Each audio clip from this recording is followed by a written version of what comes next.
नमस्कार, मैं हूं आपके साथ मेघा कौशिक और रात के 10 बज चुके हैं और संभाग से हमारे सभी संवाददाता जुड़े हैं और शुरुआत करते हैं जयपुर से और जानते हैं क्या कुछ खास बड़ी खबर। 7 साल के लंबे इंतजार के बाद प्रदेश की पहली भूमिगत मेट्रो ट्रेन का आज मुख्यमंत्री अशोक गहलोत ने आगाज कर दिया।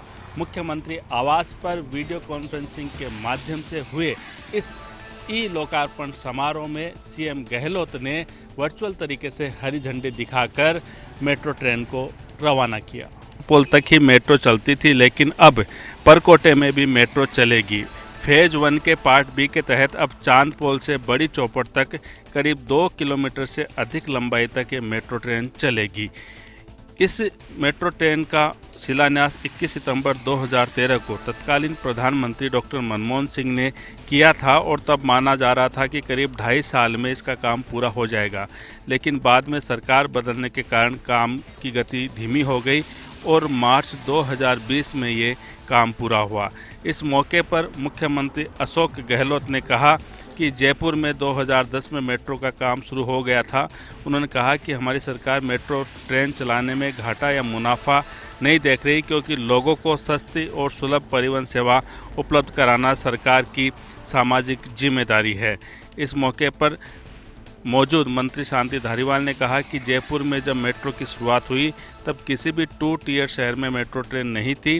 पिछली सरकार के समय मुख्यमंत्री गहलोत की इच्छा शक्ति से ही ये संभव हो पाया है।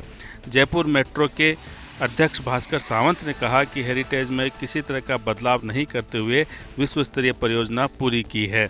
मानसरोवर से बड़ी चौपड़ तक 12 किलोमीटर की यात्रा अब 26 मिनट में पूरी हो जाएगी। मेट्रो का पहला फेज़ तो पूरा हो गया है, अब इंतज़ार है दूसरा फेज़ का, जो सीतापुरा से अम्बावाड़ी तक जाएगा। हालांकि कोविड के कारण प्रदेश की आर्थिक स्थिति खराब है, ऐसे में ये काम शुरू नहीं हो पाया। इसके बावजूद मुख्यमंत्री अशोक गहलोत ने विश्वास दिलाया है कि जल्द ही सरकार इस पर भी कोई अहम फैसला करेगी और सरकार का फोकस इस बात को लेके है कि मेट्रो का विस्तार हो। साथ ही मुख्यमंत्री अशोक गहलोत ने इस मौके पर कहा कि जयपुर की तरह जोधपुर और भरतपुर व बीकानेर को भी स्मार्ट सिटी में शामिल किया जाए। जोधपुर संभाग की बड़ी खबर बता रहे हैं सहयोगी राजीव गौड़। उदयपुर के होटल लक्ष्मी विलास के विनेश मामले को लेकर राजस्थान उच्च न्यायालय में आज भी सुनवाई हुई।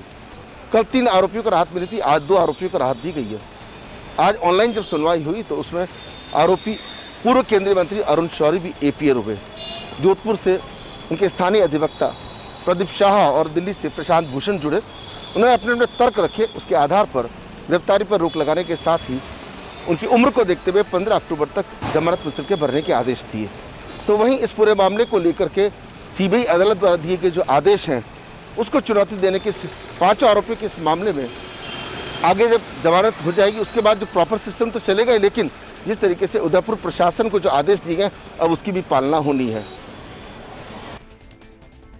कोटा संभाग का रुख करते हैं और वहां की बड़ी खबर क्या है जानते हैं सहयोगी मोहम्मद गुल से। कोटा के पर्यटन को लगेंगे 4 चांद, चंबल नदी में होगा क्रूज टूरिज्म डेवलप। कोटा के पर्यटन में 4 चांद लगाने के लिए अब चंबल नदी में क्रूज टूरिज्म को डेवलप करने की तैयारी शुरू कर दी गई है। चंबल नदी में क्रूज टूरिज्म को डेवलप करने की दिशा में आज दिल्ली में लोकसभा अध्यक्ष ओम बिरला ने केंद्रीय शिपिंग राज्य मंत्री मनसुख मंडाविया के साथ बैठक की और चंबल नदी में क्रूज चलाने पर विचार विमर्श किया गया। बैठक में शिपिंग मंत्रालय से जुड़े अधिकारी भी मौजूद रहे। चंबल नदी में कोटा बैराज से लेकर जवाहर सागर तक क्रूज चलाने की योजना है। शिपिंग राज्य मंत्री मनसुख मंडाविया ने भी क्रूज चलाने की संभावना पर मुहर लगाते हुए कहा कि कोटा की चंबल नदी में 12 महीने पानी की उपलब्धता रहती है। ऐसे में यहां पर्यटन को बढ़ावा देने के लिए जल्द क्रूज चलाए जाएंगे। लोकसभा अध्यक्ष ओम बिरला ने भी चंबल तट पर मौजूद ऐतिहासिक धरोहरों और पर्यटन स्थलों के बारे में विस्तार से जानकारी दी। भविष्य में चंबल नदी में क्रूज चलता है तो पर्यटन के लिहाज से देशी और विदेशी पर्यटकों के लिए ये नया केंद्र साबित होगा। चंबल नदी में क्रूज चलाने की इस योजना का प्रारंभिक सर्वे फरवरी महीने में ही पूरा हो चुका है। अब उम्मीद की जा रही है कि डिटेल रिपोर्ट तैयार करने के लिए शिपिंग मंत्रालय की टीम जल्द कोटा आएगी। और सहयोगी लक्ष्मण राघव से जानते हैं बीकानेर संभाग की क्या कुछ खास बड़ी खबर है। बीकानेर पुलिस ने आज एक गैंग का खुलासा करते हुए 5 आरोपियों सहित एक नाबालिग को दस्तयाब किया है। दरअसल ये गैंग अपने आप को 007 के नाम से जानती थी और साथ ही साथ लूट, डकैती, नकबजनी जैसी घटनाएं अंजाम देने की बातें सामने आ रही है। बीकानेर में पिछले दिनों एक लूट हुई थी जिसमें 1 लाख से अधिक की राशि लूटी गई थी।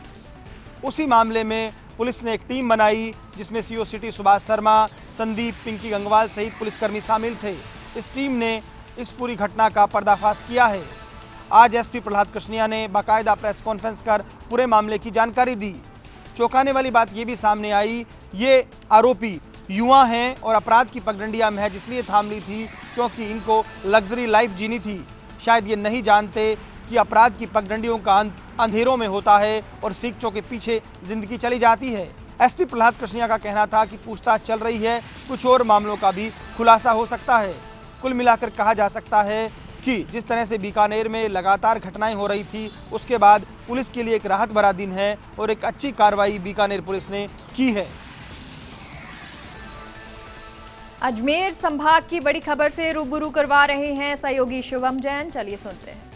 हरदेव जोशी पत्रकारिता विश्वविद्यालय के कुलपति ओम थानवी को संभलवाया अजमेर के एमटीएस विश्वविद्यालय के कुलपति का अतिरिक्त प्रभार, वहीं आज लिया पदभार ग्रहण। सरकार ने हरिदेव जोशी पत्रकारिता विश्वविद्यालय के कुलपति ओम थानवी को अजमेर का अतिरिक्त प्रभार सौंपा।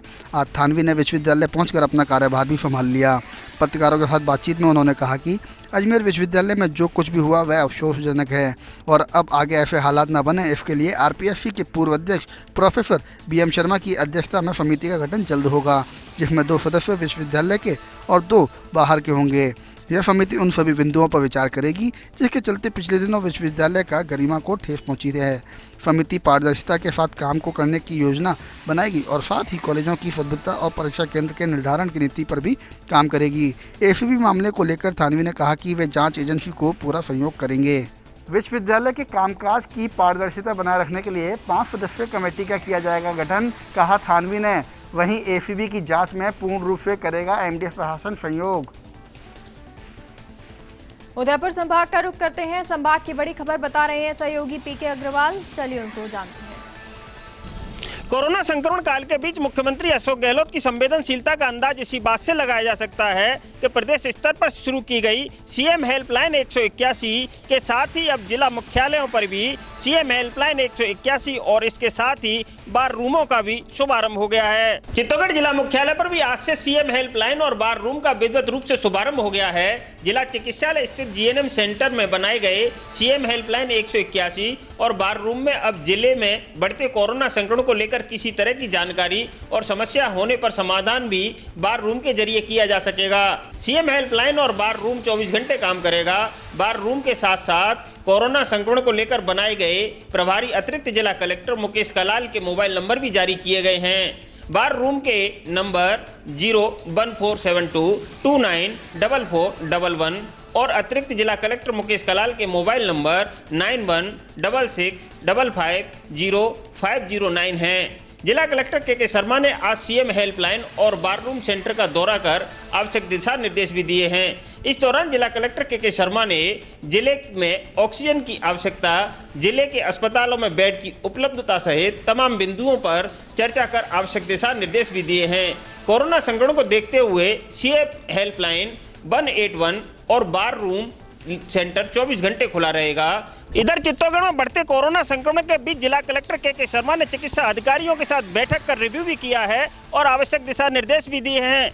साथ ही जिला कलेक्टर के शर्मा ने लोगों से कोविड-19 को लेकर जारी गाइडलाइन की पालना करने की भी अपील की है। भरतपुर संभाग का रुख करते हैं और यहाँ की बड़ी खबर बता रहे हैं सहयोगी दीपक लवानिया।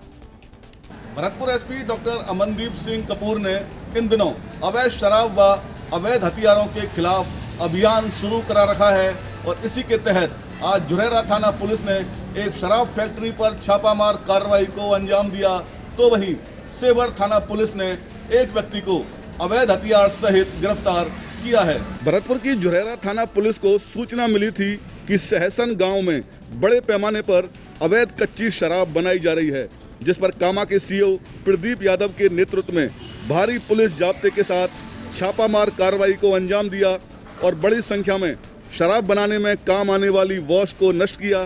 साथ ही शराब बनाने वाली कई भट्टियों को भी तहस नहस कर दिया। पुलिस ने बताया कि सहसन गांव में अवैध शराब बनाने का गोरख धंधा बड़े पैमाने पर होता है और आज जब पुलिस ने कार्रवाई को अंजाम दिया तो आरोपी खेतों में खड़ी फसल का फायदा उठाकर भाग जाने में सफल रहे। अवैध हथियार सहित उच्चैंत राय से एक युवक को अवैध देसी कट्टा और कारतूस के साथ गिरफ्तार किया है। सेवर एसएचओ राजेश खटाना ने बताया कि पकड़ा गया आरोपी भूपेंद्र सिंह पदम विहार कॉलोनी का निवासी है। भरतपुर पुलिस द्वारा पिछले दिनों भी अवैध हथियार सहित 3 लोगों को गिरफ्तार किया था और कई जगह अवैध शराब के खिलाफ भी कार्रवाई को अंजाम दिया था। पुलिस के इस अभियान से बदमाशों में हड़कंप मचा हुआ है।